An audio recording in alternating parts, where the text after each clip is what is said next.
Jésus et nous disons Amen. Que le peuple de Dieu acclame le Seigneur, acclamons tous les seigneurs. Il est véritable, ce soir il est véritable. Cet agneau véritable, il est là ce soir pour te parler, pour nous parler à tous. Il est notre Dieu. Nous bénissons sa fidélité et nous bénissons également votre présence. Vous qui vous connectez pour suivre ces instants, soyez fortement bénis parce que nous savons que la gloire est là. À travers la parole de Dieu, il y a sa puissance qui se manifeste. Et nous savons que ce soir, nous allons encore vivre des expériences nouvelles. Nous allons voir encore la puissance du Saint-Esprit agissant en nous et à tout moment. Soyez tous bénis, bénis, bénis au nom de Jésus. Et nous allons commencer notre enseignement de ce soir. Vous savez tous que, je vous ai dit la fois passée, nous sommes en train de parcourir les derniers chapitres de ces livres de révélation que nous avons commencé à un moment. Et aujourd'hui, nous allons essayer de terminer avec la fin du chapitre 18 et nous allons rentrer dans la première partie du chapitre 19. Si Dieu nous donne cette opportunité, nous allons poursuivre le vendredi prochain. Et pour ce soir, nous allons juste nous rappeler déjà ce que nous avons vu la fois passée. Nous sommes en train de voir la chute de Babylone, la grande. Babylone la grande, qui est une église chrétienne qui a récupéré tous les domaines de l'existence de la vie, tous les pouvoirs et qui propose un mode de vie à tout le monde entier. Et tous les hommes lui font confiance. Parce que beaucoup d'hommes dans le monde, il manque la sagesse divine pour pouvoir comprendre la chose qui est en face d'eux. Même s'ils nous écoutent parler, même s'ils nous écoutent prêcher, mais ils ont déjà la marque de la bête. C'est difficile pour eux qu'ils puissent agir et de se libérer de ces systèmes et de se libérer de ce monde-là. Ils sont attachés, ils sont accrochés, ils ont encore confiance. Mais le Seigneur nous le démontre dans les chapitres 18. Depuis le chapitre 17, nous voyons que tout ce système-là est tombé et le Seigneur n'approuve plus la gestion de l'homme sur son peuple. Parce que longtemps, le diable avait récupéré, comme nous l'avons dit, avait récupéré la gestion politique et économique et il a soumis tous les sociales. Et nous avons dit aussi que la politique était cette manière-là de gérer tout ce que le Seigneur a mis comme bénédiction, comme don sur la terre. C'est à l'homme qu'a été donnée cette autorité-là. Mais le diable lui a repris cette autorité. Et c'était à lui de diriger, c'était à lui d'avoir l'autorité sur cela. Et nous voyons que l'homme qui a perdu sa nature divine a été soumis à l'ennemi. Et nous voyons que la distribution de richesses ou bien de la nourriture, si nous pouvons le dire comme ça, qui pouvait être orientée et guidée par l'homme qui était divin. Mais cet homme ayant perdu la divinité, Satan a pris les contrôles. Et nous avons vu que la distribution de richesses a été mal répartie parmi les peuples sur la terre. Ce qui fait que nous sommes en train de nous retrouver avec des gens qui sont très très puissants et avec des gens qui sont très très misérables, très pauvres. Parce qu'il y a l'inégalité dans l'esprit de l'homme. Un homme qui est sans Dieu, il ne garde plus l'équité. Il n'a plus de justice. La mesure de sa justice, c'est pour le plus puissant. C'est pour ceux qui lui donnent beaucoup. Et celui qui n'a rien est en train de subir. Est en train de subir. Mais le Seigneur n'a pas abandonné ses enfants. C'est pourquoi le Seigneur, comme il était au contrôle depuis le commencement, il était au contrôle parce que c'est dans l'élaboration de son plan de salut qu'il a voulu que l'homme puisse sortir tout ce qu'il avait comme énergie. Et lorsqu'il va arriver au bout, c'est en ce moment-là que le Seigneur va intervenir. Et voyons sur notre planète, quand nous regardons bien, même avec des yeux physiques, nous pouvons voir que l'homme qui a prétendu diriger, dominer sur l'autre, arrive au bout. Il n'a plus de force, il n'a plus de puissance pour pouvoir donner à l'homme ce que l'homme veut. Pour pouvoir exercer les contrôles encore sur l'homme, parce que le Seigneur a affaibli, a détruit les systèmes et ils sont tous affaiblis. Ils sont dépouillés, ils n'ont plus rien, ils ne peuvent rien assurer, ils ne peuvent rien gérer. Ils sont dans les sombres, ils sont dans les ténèbres, ils sont en train de brûler. Comme on a vu que Babylone, il brûlait, on a vu cette grande ville qui brûlait. Ils sont en train de brûler, ils sont dans le feu. Mais ils sont là sur la terre, ils sont représentés. Ils sont représentés, mais ils n'ont rien. Et nous avons vu comment est-ce que les marchands de la terre étaient en train de voir la fumée qui montait de cette église, de cette Babylone la grande. Et cette fumée-là qui était en train de... Ils étaient dans l'étonnement.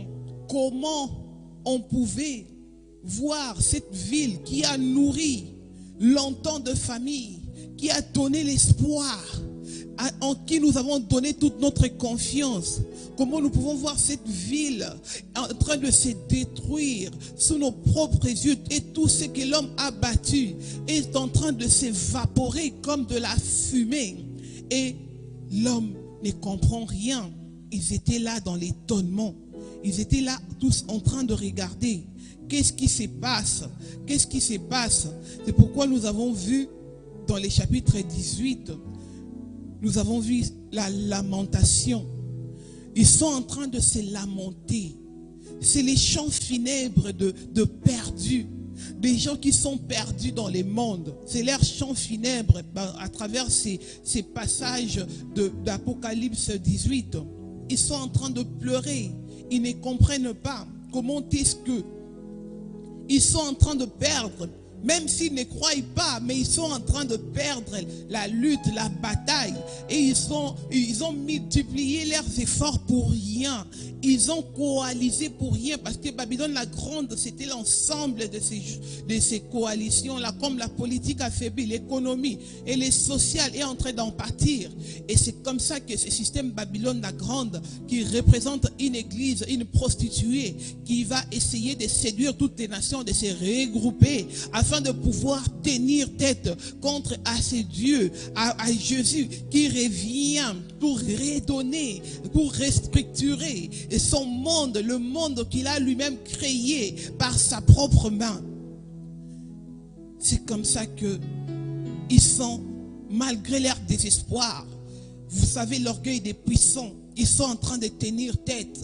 Ils se disent que nous allons y arriver. Dans la parole, ils le disent, mais ce ne sont que de fausseté, parce que dans leur cœur, ils savent que la bataille est déjà perdue. Mais comme ils sont déjà dans la marque de la bête, ils ne peuvent pas se repentir. Ils ne peuvent pas changer d'avis. Ils peuvent nous écouter parler comme ça. C'est bien beau comment est-ce qu'on est en train de parler.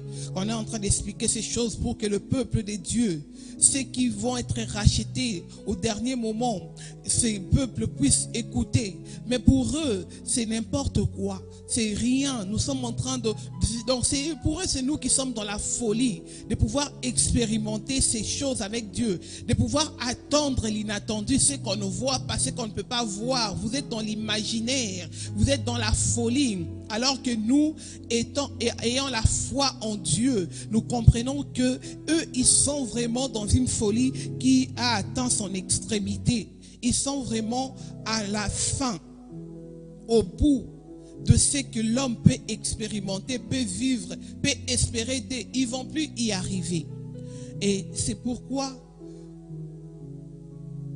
nous allons essayer de lire la dernière partie et nous allons rentrer dans l'Apocalypse 19. Apocalypse 18, je vais lire le chapitre 20 et le verset 20, parce que nous allons voir que c'est le chapitre 20 qui nous introduit même dans les chapitres, et c'est le verset 20 qui nous introduit même dans le chapitre 19, qui est les chants de joie, les cantiques de joie de peuples rachetés. Ceux qui sont dans la joie et ils vont exprimer leur reconnaissance en Dieu. Et nous allons voir que ici dans les versets 20, il nous a été dit: ciel, réjouis-toi sur elle, et vous saints, apôtres et prophètes, réjouissez-vous, car Dieu vous a fait justice, en la jugeant. Alors un ange puissant prit une pierre semblable à une meule et il la jeta dans la mer en disant: ainsi sera précipitée avec violence Babylone, la grande ville. Elle ne sera plus trouvée et l'on n'entendra plus chez toi les sons de joueurs de harpe, de musiciens, de joueurs de flûte, de joueurs de trompettes. On ne trouvera plus chez toi aucun artisan d'un métier quelconque. On n'entendra plus chez toi le bruit de la meule. La lumière de la lampe ne brillera plus chez toi. Et la voix de l'époux et de l'épouse ne sera plus entendue chez toi. Parce que tes méchants étaient les grands de la terre. Parce que toutes les nations ont été séduites par tes enchantements. Et parce qu'on a trouvé chez elles les sangs de prophètes, des saints et tous ceux qui ont été égorgés sur la terre. Voyons comment est-ce que le Seigneur est en train de sceller la condamnation de Babylone la grande. Comment est-ce que le Seigneur est en train de sceller son sort? Comment est-ce que le Seigneur est en train de l'avertir? Parce que ça, ce n'est qu'un avant-goût que nous sommes en train de vivre. Nous sommes en train de vivre des moments économiquement très difficiles. Et pour la politique, n'en parlons pas parce qu'eux, ils n'ont plus le pouvoir, ils n'ont plus rien. Et le social, nous sommes en train de voir comment est-ce que nous avons des revendications sociales tous les jours sur la planète. Les gens se revendiquent.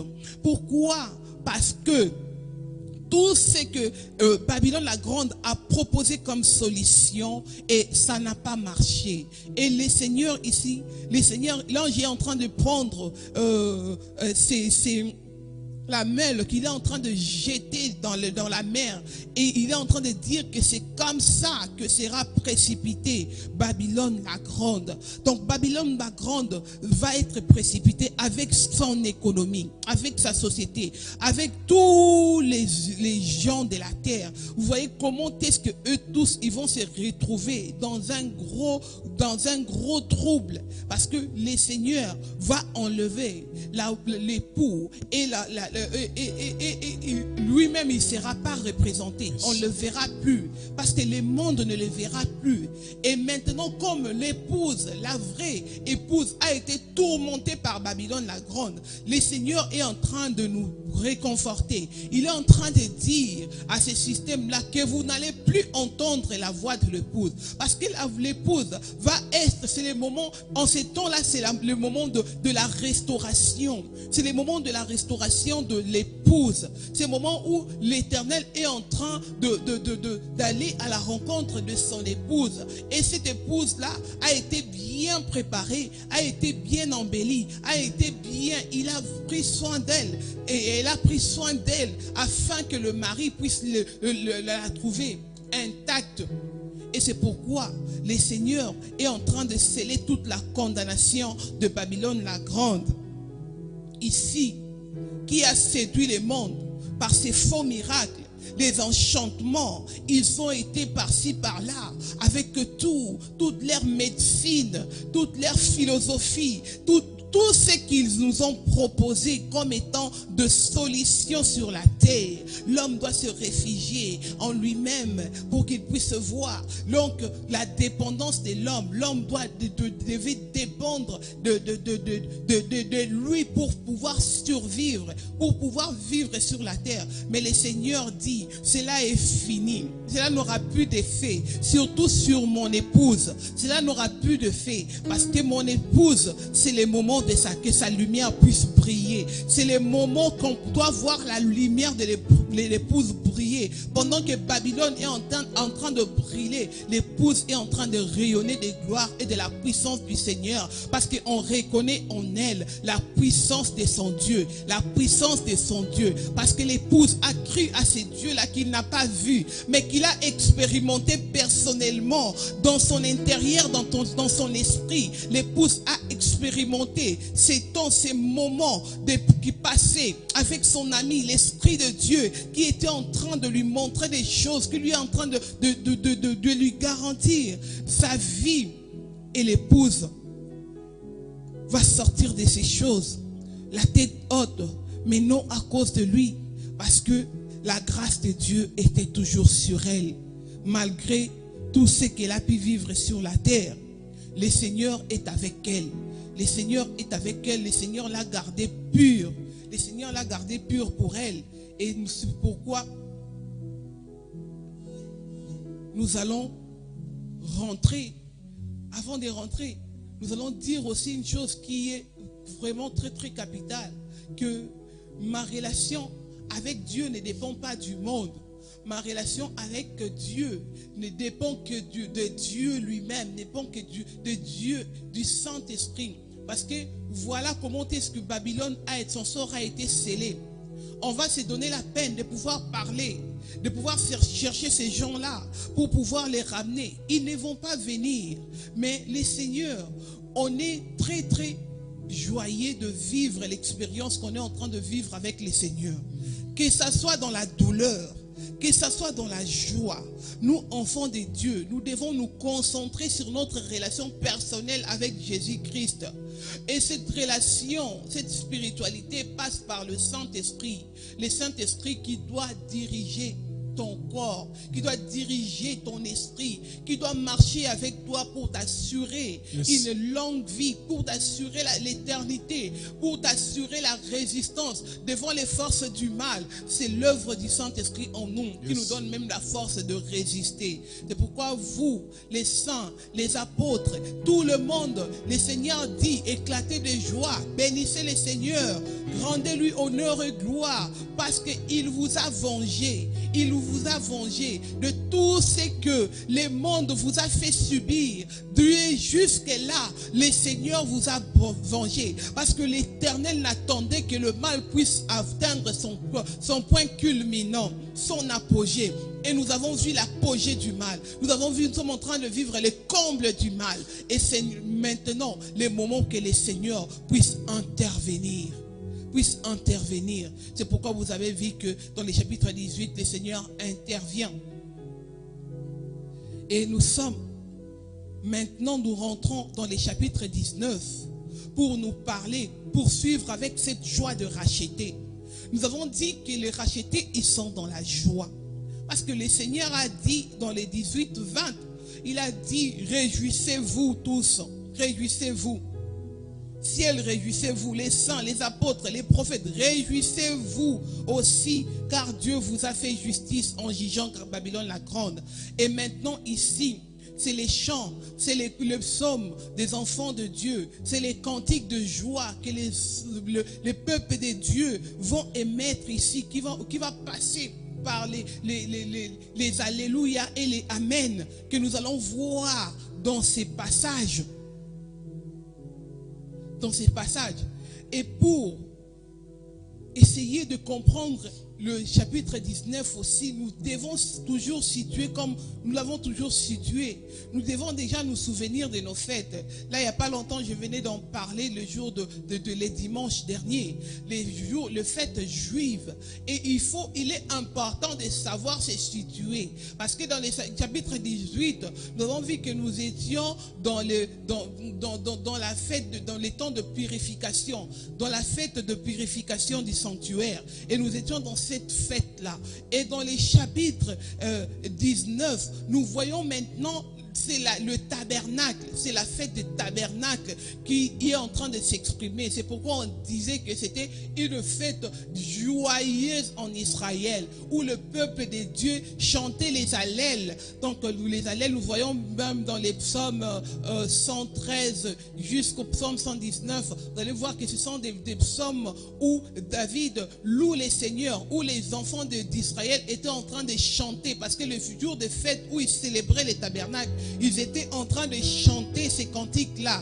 Donc le psaume 113 jusqu'à 119, ils chantaient ces cantiques-là pour bénir les seigneurs. Et pour bénir les seigneurs pour tout ce que le Seigneur a fait dans leur vie. Pour tout ce que le Seigneur, parce que c'est les moments, il les a purifiés, il a rendu Israël pur. Il a accepté les offrandes apportées par les représentants des familles, parce que c'est la purification du temple, c'est passé une fois l'an, on en a parlé la fois passée.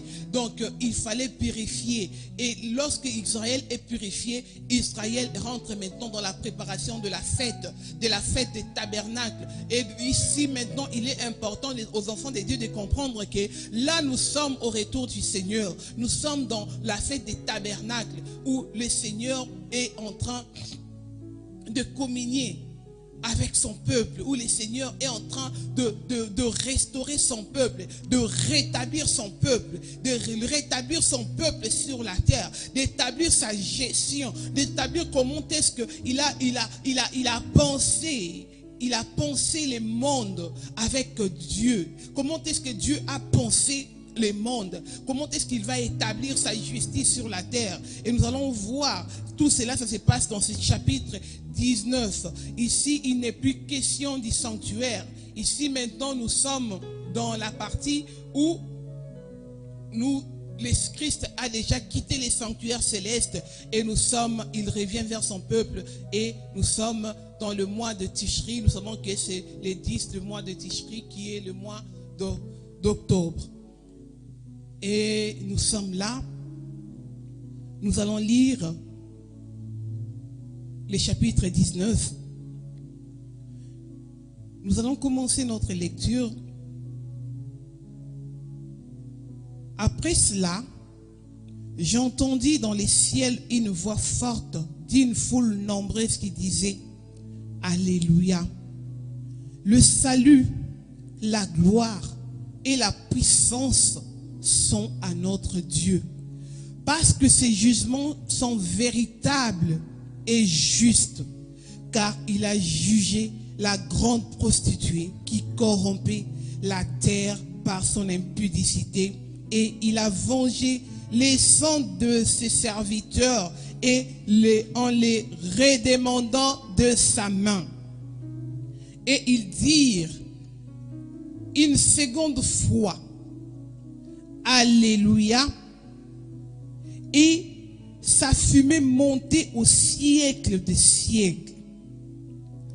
Et le 24 vieillards et les 4 êtres vivants se prosternèrent et adorèrent Dieu assis sur les trônes en disant: Amen, Alléluia.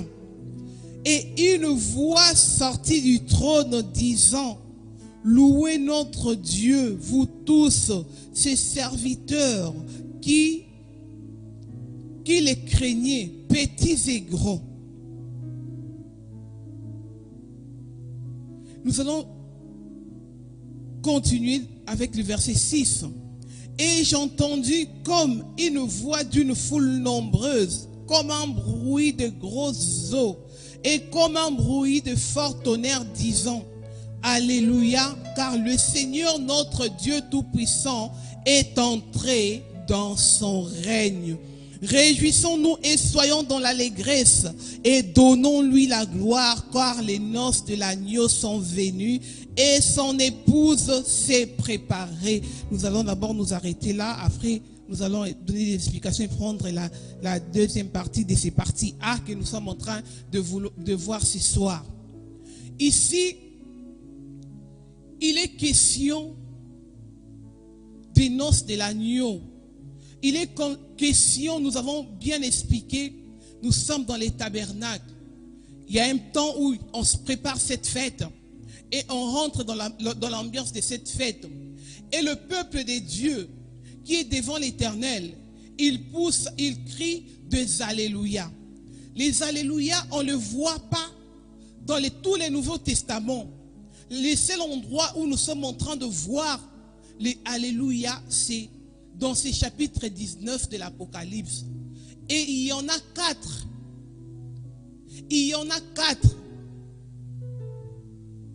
Ce n'est pas comme actuellement, nous l'utilisons abusivement dans nos cultes.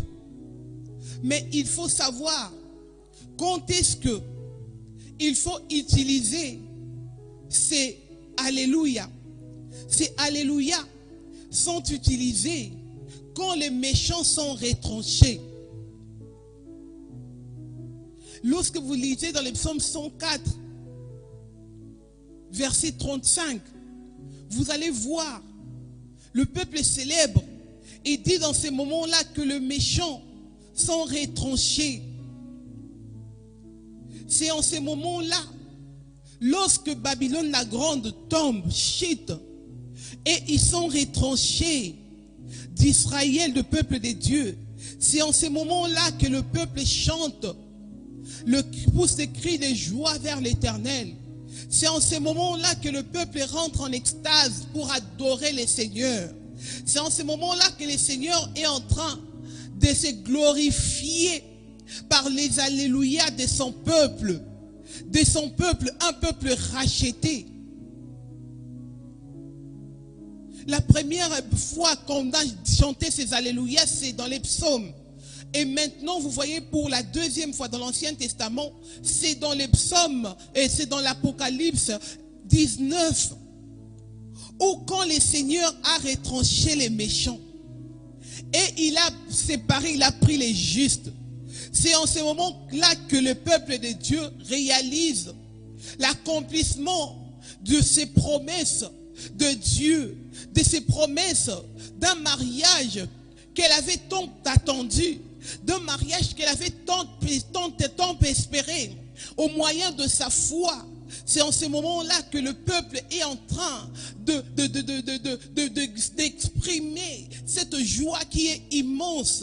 Comme on a vu ceux qui sont perdus, ils étaient en train de se lamenter, de pleurer, les chants funèbres pour le perdu dans les chapitres 18. Mais ici nous avons les chants maintenant, les chants des louanges, les chants d'allégresse, les chants de gloire, les cantiques de l'agneau pour le Seigneur qui est venu nous visiter, parce que l'heure de mariage est arrivée, l'heure de consommer le mariage est arrivée. Et maintenant, dans notre vie, ces Alléluia prennent sens lorsque nous décidons de nous séparer du mal, lorsque le mal qui est en nous est éradiqué, lorsque on est en train de vivre un moment de victoire sur le péché qui était en train de dominer notre corps, notre esprit. Et ces péchés-là nous faisaient rentrer dans l'adoration de Satan. Mais au moment où nous avons quitté les ténèbres pour rejoindre les camps du Christ, c'est en ce moment-là que l'homme qui a compris qu'il est en train de vivre un moment d'alliance, un moment d'expérience avec le Seigneur, c'est en ce moment-là que cet homme pousse des cris de joie, et chante en l'honneur de son roi. Il est en train de chanter des psaumes pour Dieu, les glorifier. Et dans ce chapitre 19, le premier Alléluia se trouve dans les versets premiers. Et ce premier Alléluia est prononcé par une foule nombreuse. Une foule nombreuse que nous pouvons dire qui représente le racheté.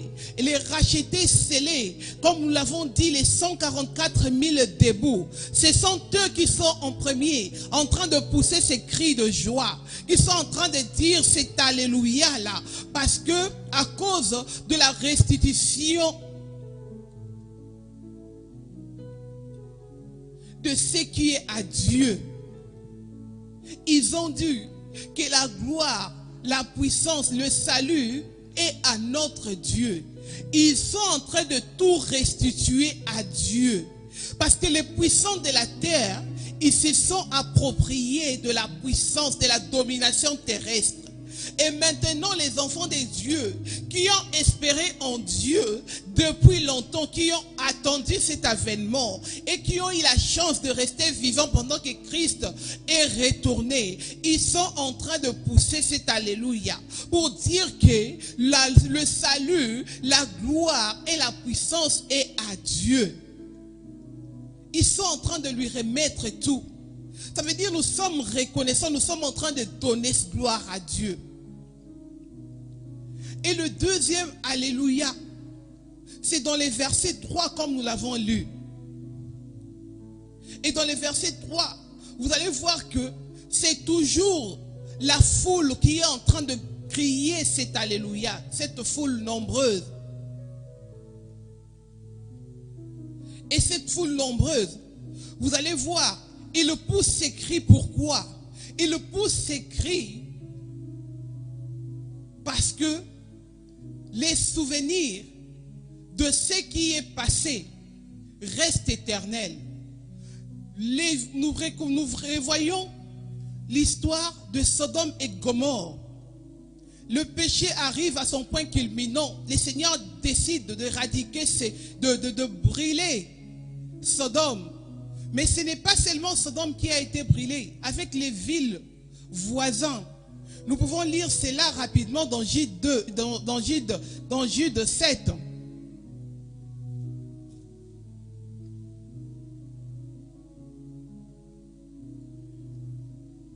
Dans Jude 7, il est écrit ainsi que Sodome et Gomorrhe et les villes voisines qui se livrèrent comme eux à l'impudicité et à des vices contre nature sont donnés en exemple, subissant la peine d'un feu éternel.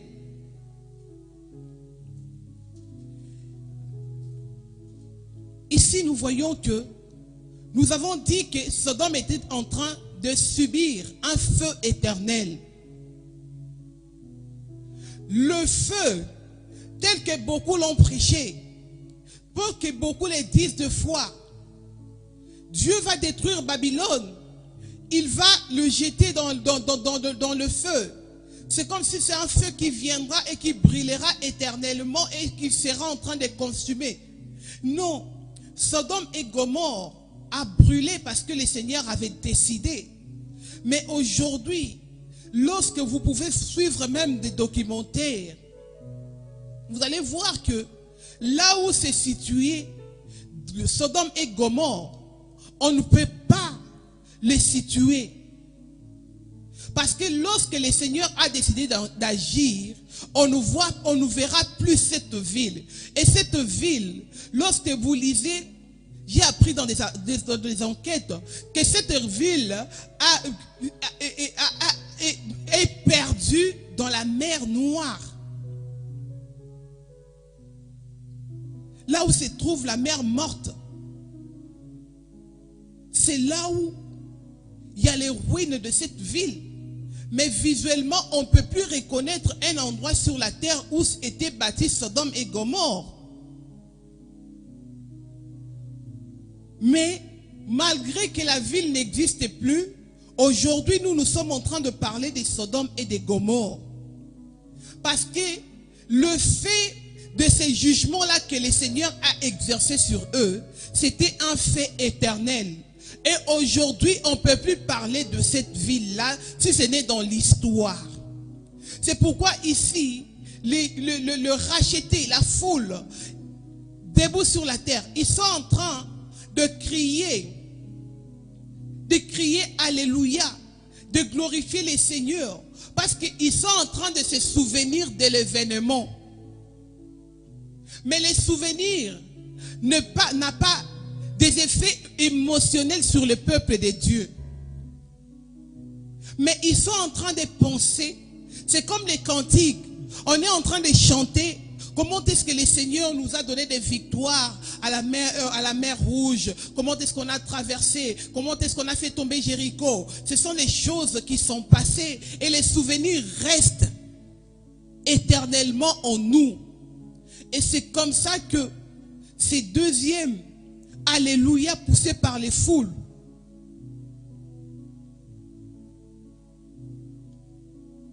et dans les versets 4,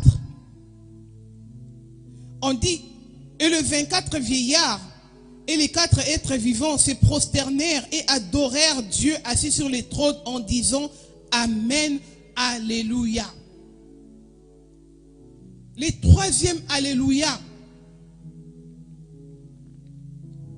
est poussé par les 24 anciens que nous appelons communément vieillards.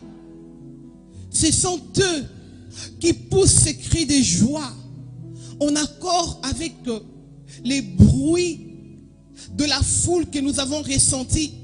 Parce qu'en ces moments-là, dans la fête des tabernacles, nous ne ressentons que de bruit des tonnerres. Nous ressentons, nous écoutons des voix, des tonnerres. Et ces 24 vieillards approuvent l'adoration.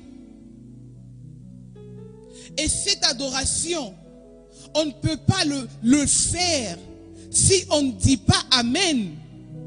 Si on ne dit pas oui au message. Si on n'a pas cru. Le Amen vient. Les Alléluia ici de 24 vieillards anciens vient après avoir approuvé.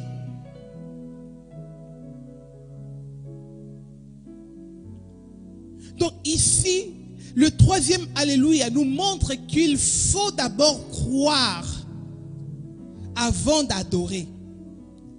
Lorsqu'on n'a pas cru, nous ne pouvons pas adorer.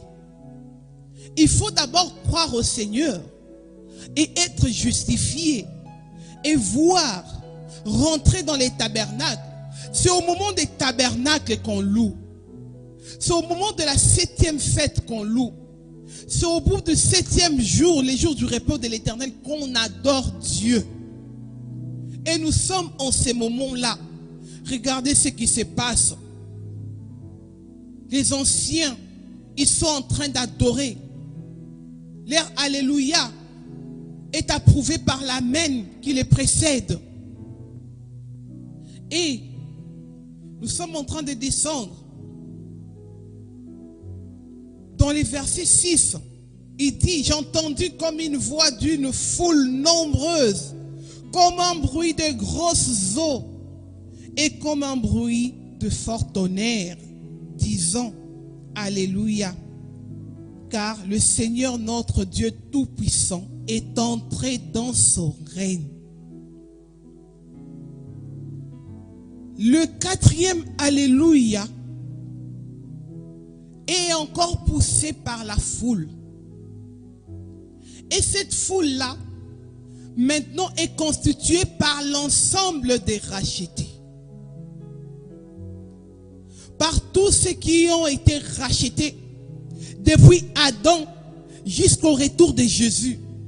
Ce sont eux qui sont entrés d'approuver le règne de Jésus, le règne de l'homme, ce règne tant attendu, ce règne où le Seigneur a attendu pendant des millénaires pour que l'homme puisse retourner pour que ce qu'il y ait à lui puisse lui revenir.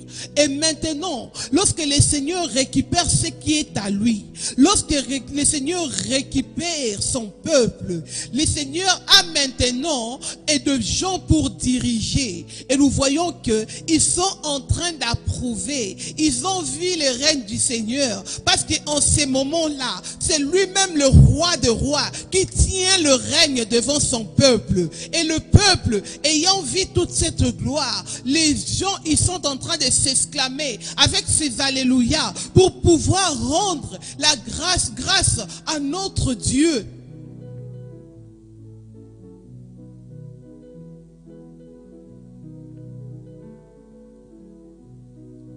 Et vous voyez que cette foule, nous avons dit que c'était l'ensemble, la totalité des rachetés. Et ceux qui ont poussé les cris, les alléluia en premier, c'était ceux qui étaient debout sur la terre pendant le retour du Christ. Après, il y a la foule. Après, il y a les 24 vieillards, les 4 êtres vivants qui s'unissent pour approuver.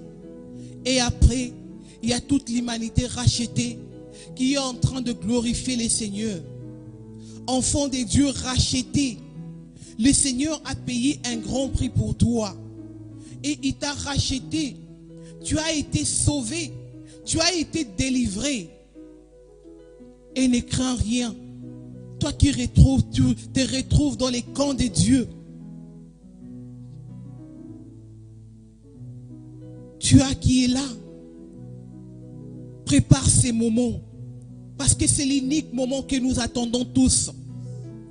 C'est l'unique moment que nous sommes en train d'attendre. Yes. Et en ces jours-là, nous allons tous crier. Si nous ne sommes pas debout, nous allons les dire peut-être en dernier. Pour voir le règne de Jésus-Christ. Yes. Le règne, ce règne Alléluia. Qui n'aura pas de fin. Yes. Ce règne qui est éternel et qui nous fait tous rentrer dans l'éternité. Oh. Bien-aimés, soyez dans la joie. Yes. Fortifiez-vous d'avoir choisi ces camps de Dieu, ces camps de rachetés. Et dans les versets 7, nous pouvons lire: réjouissez-nous, réjouissons-nous et soyons dans l'allégresse. Donnons-lui gloire, car les noces de l'agneau sont venues et son épouse s'est préparée. Il lui a été donné de se revêtir d'un fin lin éclatant pur, car le fin lin, ce sont les œuvres justes de saints. Bien-aimés, le moment de la préparation est très important pour la vie d'un enfant de Dieu. Vous avez choisi Christ pour modèle de vie. Vous avez choisi Christ parce que vous espérez aux promesses qu'il vous a faites. Vous avez choisi Christ parce que vous l'aimiez. Mais il est important que l'épouse puisse s'impliquer dans les temps de sa préparation. Ici, au moment là, on est en train de nous confirmer que cette épouse a eu le temps de se préparer. Donnons gloire à Dieu. Ces noces est arrivé. L'épouse s'est préparée. L'église pure doit se préparer elle-même à ce mariage. On doit s'impliquer parce que nous sommes responsables de notre salut. Notre salut ne dépend pas de ce que nous voyons à côté de nous. Ne dépend pas de certains représentants sur la terre. Mais nous devons nous impliquer.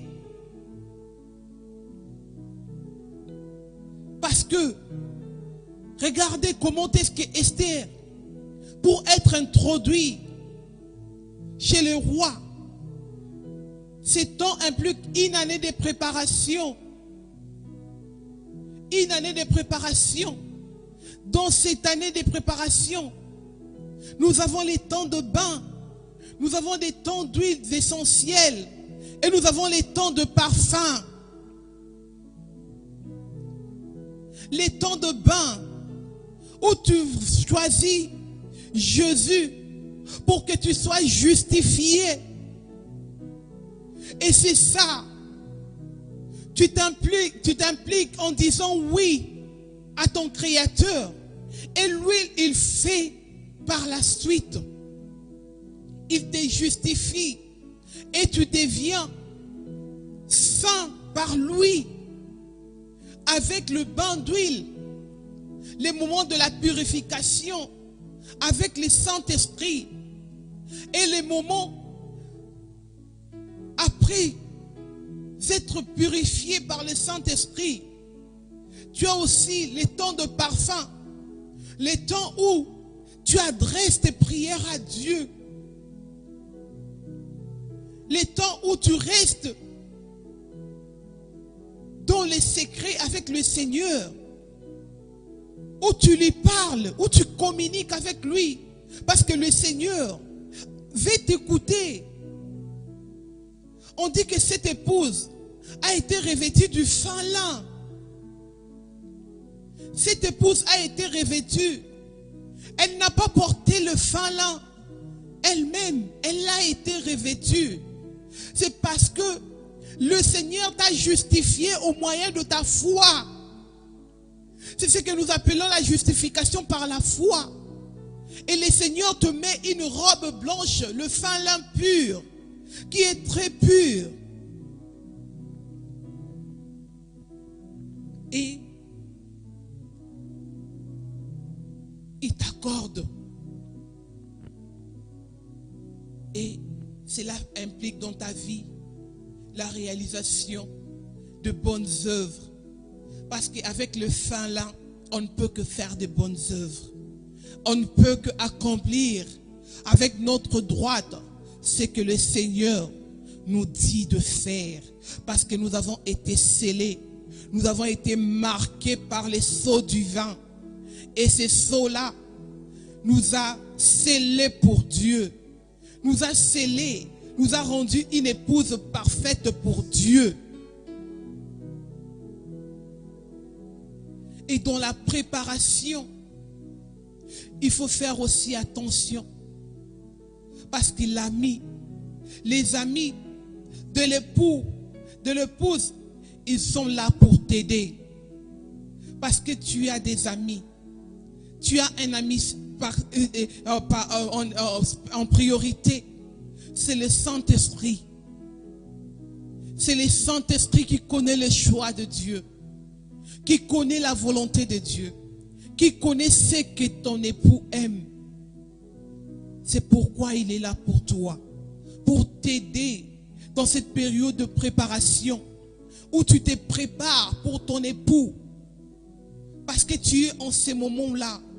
L'époux est en train de revenir. Et le Saint-Esprit va te montrer l'époux. Parce qu'il doit te présenter. Voici l'époux. Et tu dois y aller.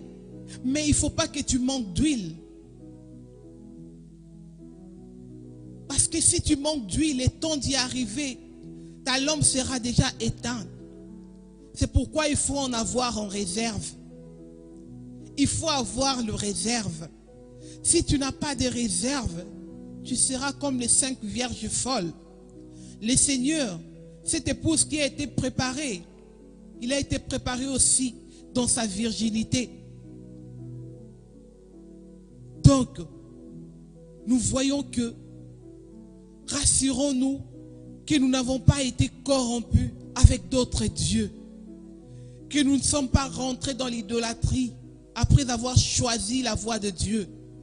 Que nous ne sommes pas détournés de ces chemins pour embrasser le chemin de l'ennemi. Il faut se préparer. Il faut être vierge. Il y a toutes ces qualités qui rentrent en compte. Et quand on a été souillé, ça devient difficile. Nous sommes en train de prêcher.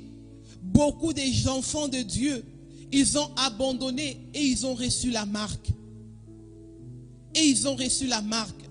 Bien aimé, lorsque tu reçois la marque, ta repentance devient compromettante. On ne sait plus si tu vas tenir, si tu vas revenir, on ne sait plus. On a dit, heureux celui qui est invité aux noces de l'agneau. Qui invite?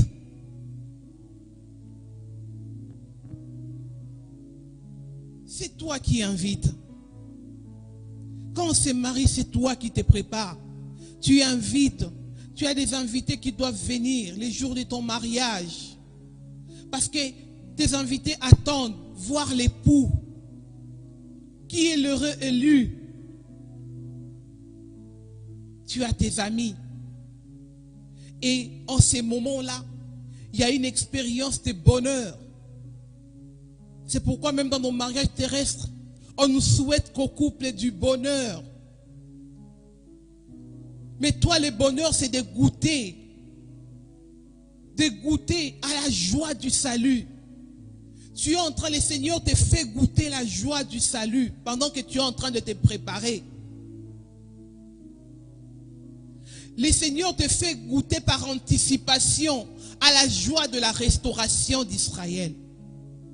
Parce que nous n'avons pas encore vu cette restauration. Mais avec tout ce qui est écrit, lorsque nous avons compris cette parole, nous sommes déjà par anticipation en train de goûter à cette restauration. Parce que nous savons que le Seigneur viendra restaurer. Le temps est difficile. Vous savez, lorsque la délivrance arrive, tout semble compliqué. Les enfants de Dieu sont en train de pleurer maintenant. On ne voit rien. Ils se lamentent. Il y a la lamentation. Ils se lamentent. Israël s'est lamenté. Et le peuple du temps de la fin se lamente parce que les systèmes sociaux ne peuvent plus rien pour eux. Et ils sont morts parce que l'oxygène, tout ce qui pouvait leur donner la vie, il n'y a plus. Et les gens, ils sont morts spirituellement. Et ils sont dans l'état de lamentation. Et il faut que les consolateurs soient là pour toi, pour te garder.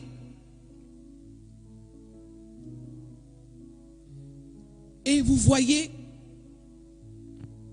nous allons lire pour finir les tout derniers versets 19, 10. Et Jean envoya cela. J'ai tombé à ses pieds pour l'adorer, mais il me dit, garde-toi de le faire. Je suis ton compagnon de service et celui de tes frères qui ont les témoignages de Jésus. Adore Dieu, car les témoignages de Jésus-Christ est l'esprit de la prophétie. Bien-aimés, deux fois, Babylone a tellement perverti les choses à tel point que les gens sont rentrés dans des églises où il y a des émotions.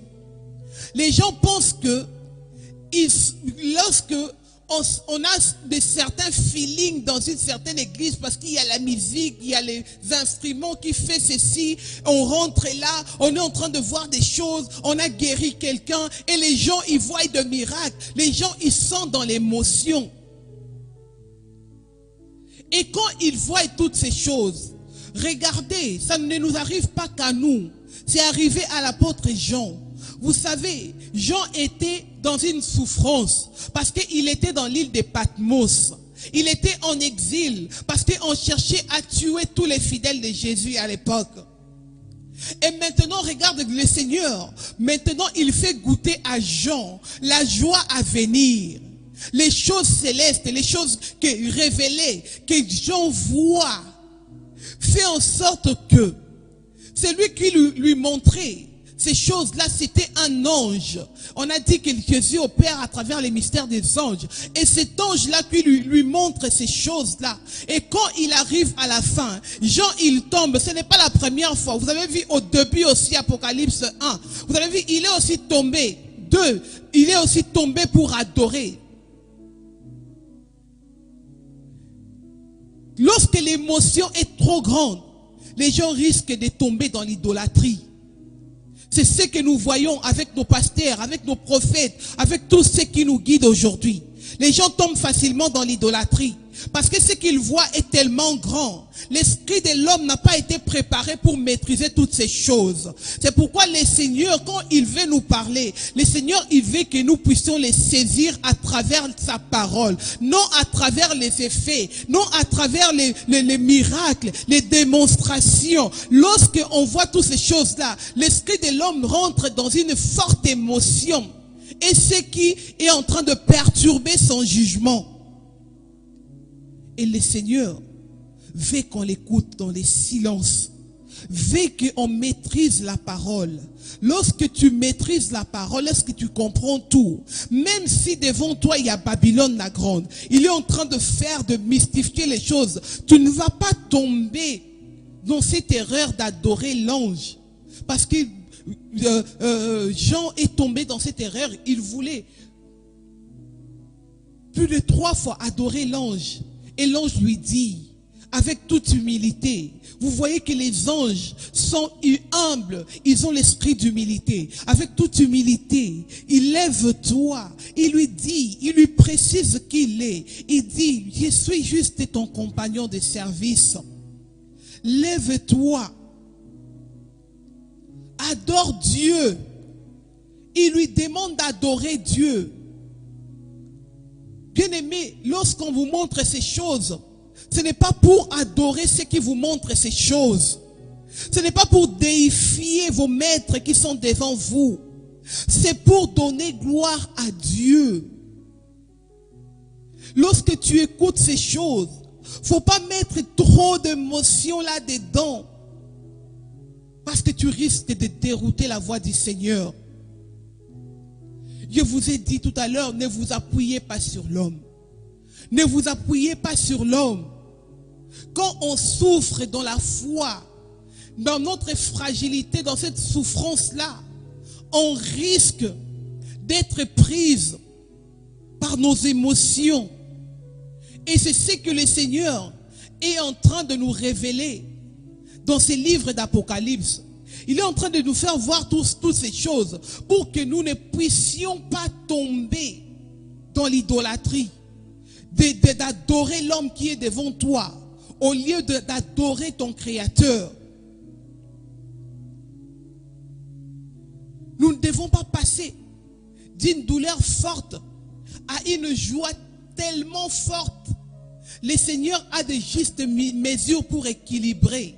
Lorsqu'un homme souffre beaucoup, il faut qu'il y ait un temps où le Seigneur est en train de travailler dans la restauration. Il est en train de restaurer et il est béni. Mais il ne donne pas toutes les bénédictions au même moment. Il est en train de lui accorder ces bénédictions petit à petit, un par un, un par un, un par deux. Et il est en train d'avoir ça. Vous allez voir que l'homme aura la maîtrise de toutes ces choses.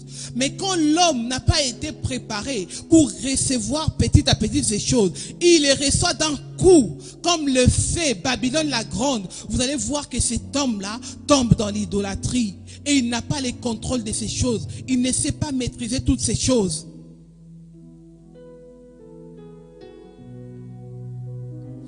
L'Apocalypse, le livre des Jean, nous apprend à équilibrer aussi la douleur et la joie.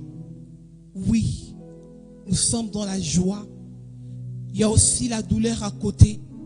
On peut être heureux, très heureux spirituellement, mais sur la terre malheureux. Cela ne veut pas dire que Dieu t'a abandonné. Cela ne veut pas dire que Dieu n'est pas avec toi. C'est seulement que le temps que le Seigneur a choisi pour toi, pour ta vie, pour que ça se passe comme ça. Mais continuons à nous réconforter. C'est ce qui est essentiel. C'est notre roi, notre époux qui arrive. C'est lui qui vient pour restaurer nos vies et changer nos vies. Continuons parce que le Seigneur va nous garder. Il va garder notre esprit pour comprendre le message qu'il nous donne. Ne vous laissez pas fier par les apparences, par les choses que vous voyez. Sachez que l'Éternel est avec nous. Et cette première partie, nous la terminons ainsi. Nous vous demandons d'adorer les Seigneurs. Bien-aimé, que ta vie soit une vie d'adoration. Que ta vie donne gloire à Dieu. Quand on dit adoration, on te demande simplement de donner gloire à Dieu. Ce n'est pas rester tous les jours en train de parler, mais c'est de donner gloire à Dieu dans tout ce que tu fais, dans ton comportement, dans tes actes.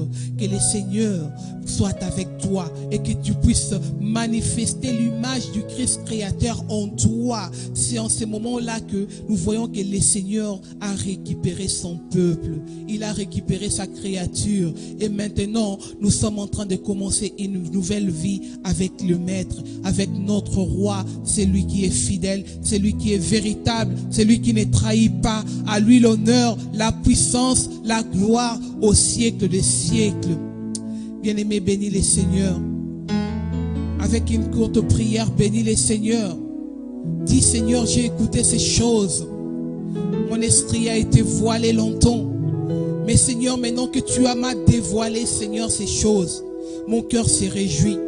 Je suis dans la joie parce que je t'ai connu. Je suis dans la joie parce que tu m'as racheté. Je suis dans la joie parce que tu m'as aimé.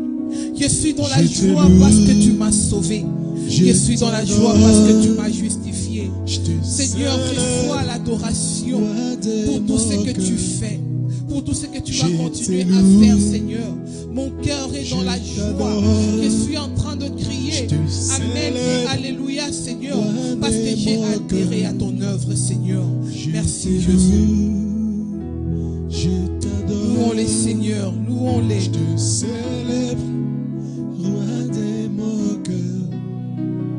Je te loue, je t'adore.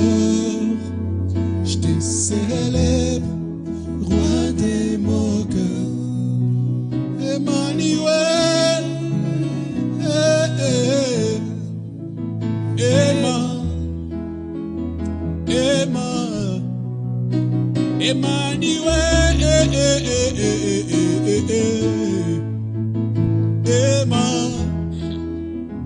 Emma, chantons. Emmanuel,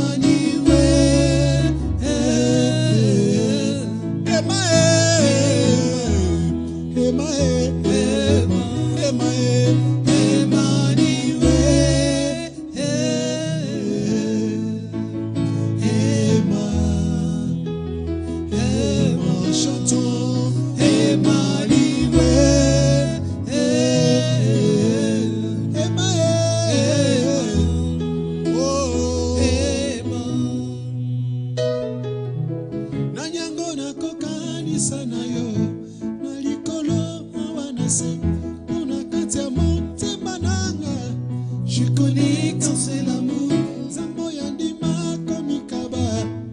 Yo mi pesa mobima. Mokonzo yako kana yoso. Yosa nyoso motu yananga. Yeah. Yosa nyoso motu yananga. Oh, nanyango ya ya. Nanyango nakokani sana yo. Nalikolo awanase. Je connais tout seul amour. Tambo yandima komikaba. Komi pesa mobima. Mokonzo yako kana nyoso. Nanyango, nanyango, nanyango nakokani sana yo. Nalikolo awanase. Pona katia motema nanga. Je connais ton seul amour.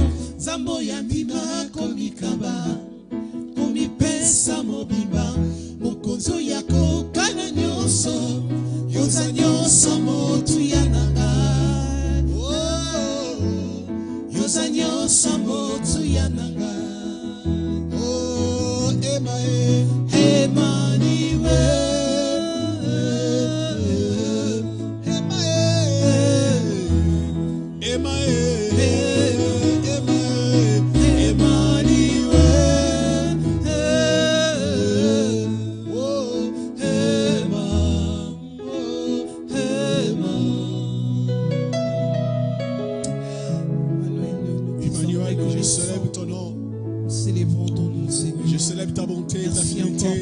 Emmanuel, Seigneur, nous a remplis.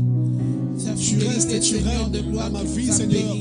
Merci pour ce Sentons temps la joie merveilleux que tu et nous parles et tu poussons nous des parles cris de joie encore. pour toi. Tu nous pousses encore à Poussons t'adorer, des Seigneur. alléluia, Seigneur, pour Je toi. t'adore, Seigneur Parce que Jésus. tu es Dieu. Oh, Merci, Seigneur, parce que tu nous as affranchis du péché. Et nous sommes justifiés, préparés pour le noce. Et nous sommes arrivés. Merci, Jésus, parce que nous ne pouvons que chanter la gloire de l'agneau. Nous bénissons ton nom. Nous bénissons également à travers cette prière ton peuple qui nous a suivis. Seigneur, bénis-les. Bénis leur vie, leur santé, qu'ils soient en forme, qu'ils n'aient peur de rien, parce que nous avons la solution. Le Seigneur nous a déjà révélé ces choses comme étant un miroir que nous sommes en train de voir. Et tout ce que nous sommes en train de vivre, c'est en différé, parce que tout a été fait, planifié par notre Dieu. Et merci Seigneur, parce que c'est toi le commencement de la création de Dieu et toi la fin de toutes choses. Merci Jésus pour toutes les bonnes choses que tu as accomplies dans nos vies. Merci de nous avoir scellés et préparés pour toi. Au nom puissant de Jésus, nous rendons gloire à l'agneau en poussant des cris de joie et des acclamations pour les seigneurs. je sais que tu es là. Amen. Oh, Amen. même quand je marche dans la vallée de l'ombre de la mort, je sais que tu es là. Amen. Amen. Même quand les gens se moquent de moi, je sais que tu es là.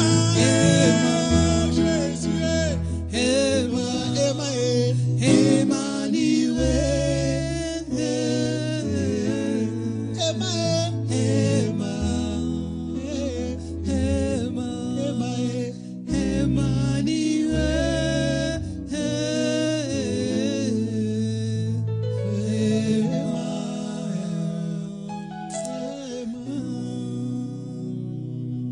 Yes. Amen, amen. Gloire à Dieu. Oui, il n'y a que son nom qui doit être loué.